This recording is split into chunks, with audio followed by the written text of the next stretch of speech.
Assalamualaikum warahmatullahi wabarakatuh. Saya Tatit Mustikarini, CGP Angkatan 7 dari kelas 274 Kabupaten Jombang.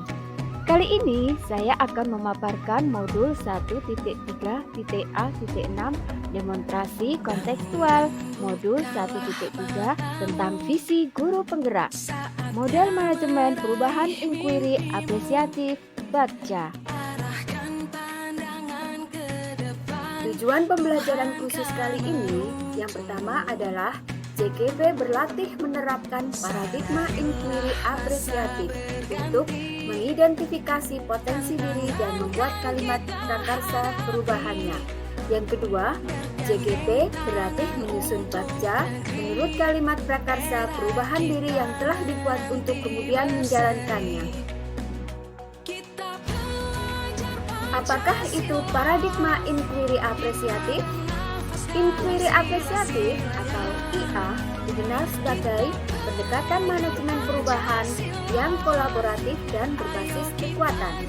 IA menggunakan prinsip-prinsip utama psikologi positif di sekolah.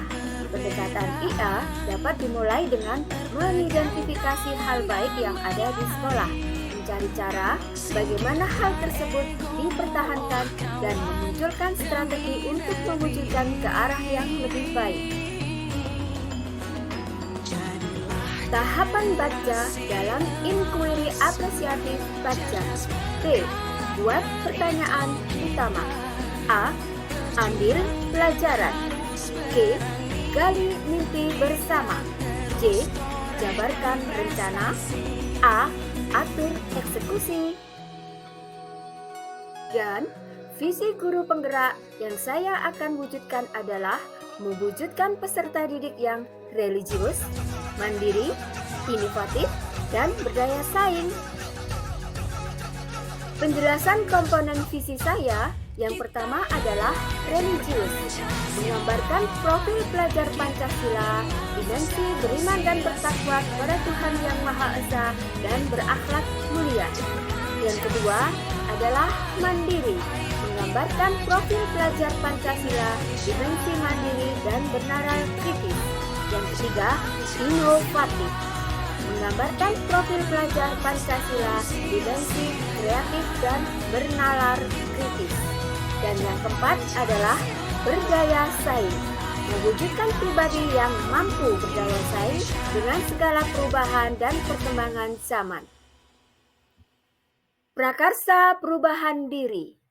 Prakarsa perubahan diri berdasarkan tahapan baca adalah yang pertama adalah B. Buat pertanyaan utama. Pertanyaan 1. Apa saja kegiatan yang bisa menumbuhkan dan menanamkan sikap mandiri dan berdaya saing?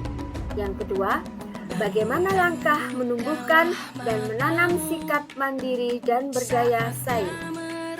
Daftar tindakan penyelidikan yang perlu dilakukan untuk menjawab pertanyaan. Yang pertama, mencari referensi dan praktik baik tentang cara menumbuhkan dan menanamkan sikap mandiri dan berdaya saing. Yang kedua, berdiskusi dengan kepala sekolah dan rekan sejawat untuk menumbuhkan sikap mandiri dan berdaya saing. Yang kedua adalah ambil pelajaran. Pertanyaan yang pertama, siapa saja yang telah berhasil memimpin dan menumbuhkan sikap mandiri dan berdaya saing? Yang kedua, bagaimana cara meningkatkan sikap mandiri dan berdaya saing? Yang ketiga, aktivitas apa saja yang dilakukan untuk meningkatkan sikap mandiri dan berdaya saing? Yang keempat, keterampilan apa saja yang harus dikuasai dalam meningkatkan sikap mandiri dan berdaya saing? Daftar tindakan penyelidikan yang perlu dilakukan dan menjawab pertanyaan. Yang pertama adalah melakukan kolaborasi dengan orang yang pernah berhasil menerapkan suatu metode dalam meningkatkan sikap mandiri dan berdaya saing. Yang kedua, mencari tahu dan mencatat bagaimana cara mengelola kelas dalam suatu kegiatan untuk meningkatkan sikap mandiri yang berdaya saing. Yang ketiga, mengidentifikasi keterampilan-keterampilan yang dibutuhkan seorang guru dalam meningkatkan sikap mandiri dan berdaya saing. Yang ketiga adalah gali mimpi. Pertanyaan yang pertama, kebiasaan baru apa yang akan saya lakukan setelah menumbuhkan dan menanam sikap mandiri dan berdaya saing? Yang kedua, bagaimana perasaan saya ketika melihat sikap mandiri dan berdaya saing sudah meningkat pada murid saya? Yang ketiga, apa hal-hal yang dapat mendukung agar sikap mandiri dan berdaya saing terus meningkat dan menjadi karakter murid?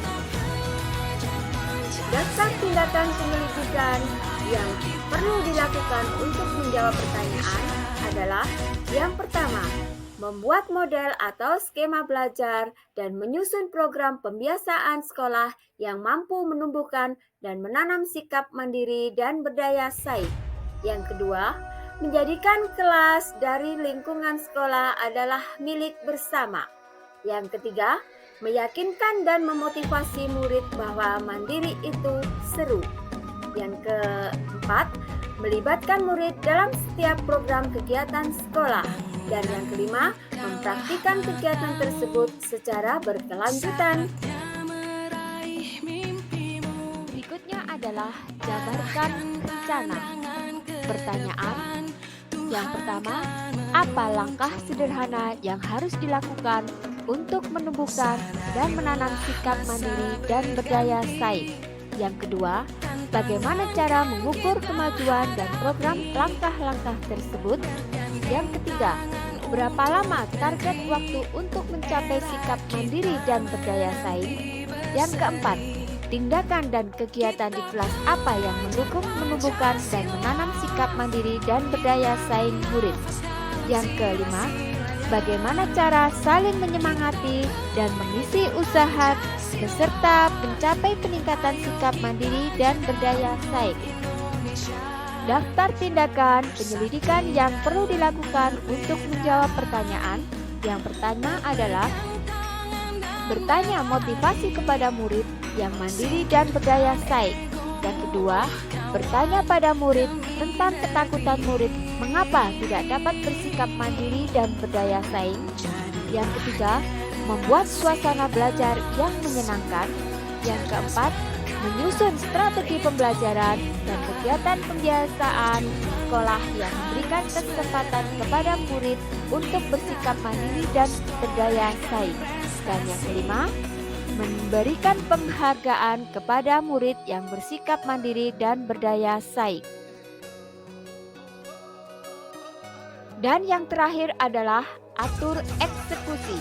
Pertanyaan, siapa saja yang akan saya libatkan dalam penyusunan program rencana menumbuhkan dan menanam sikap mandiri dan berdaya saing?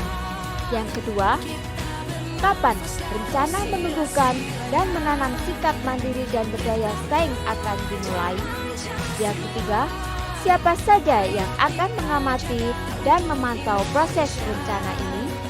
Yang keempat, bagaimana mengukur kemajuan program kegiatan menumbuhkan dan menanam sikap mandiri dan berdaya saing? Dan yang kelima, bagaimana rencana tindak lanjut untuk membudayakan sikap mandiri dan berdaya saing? Daftar tindakan penyelidikan yang perlu dilakukan untuk menjawab pertanyaan. Yang pertama, berkoordinasi dengan kepala sekolah dan rekan sejawat untuk menyusun strategi menumbuhkan dan menanam sikap mandiri dan berdaya saing. Yang kedua, melaksanakan strategi pembelajaran dan program pembiasaan yang telah tersusun secara konsisten dan berkelanjutan. Yang keempat, menyiapkan wadah atau tempat mengekspresikan diri di sekolah seperti menjadi panitia dalam kegiatan murid, forum diskusi, dan lomba-lomba yang lain. Dan yang keempat, membiasakan budaya saling menghargai dan menghormati terkait proses menumbuhkan dan menanam sikap mandiri dan berdaya saing.